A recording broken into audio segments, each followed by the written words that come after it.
конечно, очень полезно, и я выражаю большую благодарность за заботу о том, что сегодняшнее мероприятие было организовано, было доступно, все объяснено. Ну, а остальные нюансы, наверное, это все появится при работе, когда мы уже начнем работать. И главное, чтобы нас в дальнейшем поддержали, пока мы это все не освоим. Ну, при наших обращениях, чтобы колл-центры хорошо работали, чтобы специалисты вежливо нам доступно все объясняли. Но сейчас вот месяц закончится, апрель, мы начнем это все формировать, и на деле увидим.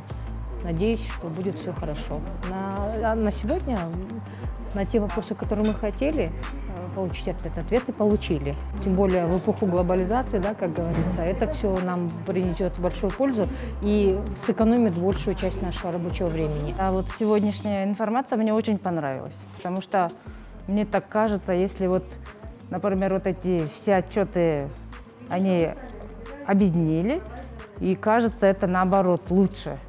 Мне так кажется. И мне все понятно. Мне очень понравилось все это. Государственная налоговая служба провела очередной семинар-совещание.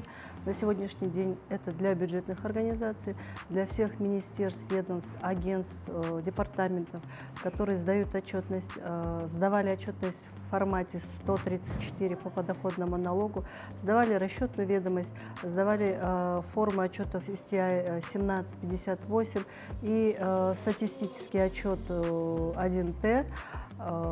Эти все изменения внесены в изменения. 5 отчетов отменяется и предусматривается 1 отчет 161 формы. Довели до всех бухгалтеров, тех сотрудников, которые формируют, делают эти отчеты. Для них предоставили полную площадку, разъяснили по возможности заполнения, по возможности сдачи отчетности в электронном формате, по возможности тех вопросов, которые раньше для них были незнакомы, непонятны.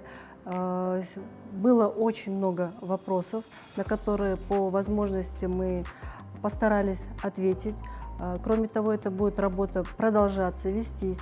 Это нам нужно было необходимо для того, чтобы, кроме того, что данные министерства, ведомства сдают сами как отчеты, как налогоплательщики, у многих ведомств имеются подведомственные организации, подведомственные учреждения, которые также сдают эти отчеты формы, чтобы они объяснили, пояснили в здании Государственной налоговой службы, предоставили полное разъяснение по сдаче, по предоставлению отчетов. И я надеюсь, что вполне бухгалтера получили максимальную необходимую информацию. И в случае необходимости они готовы также обращаться к нам, и мы со своей стороны готовы им оказать практическую помощь.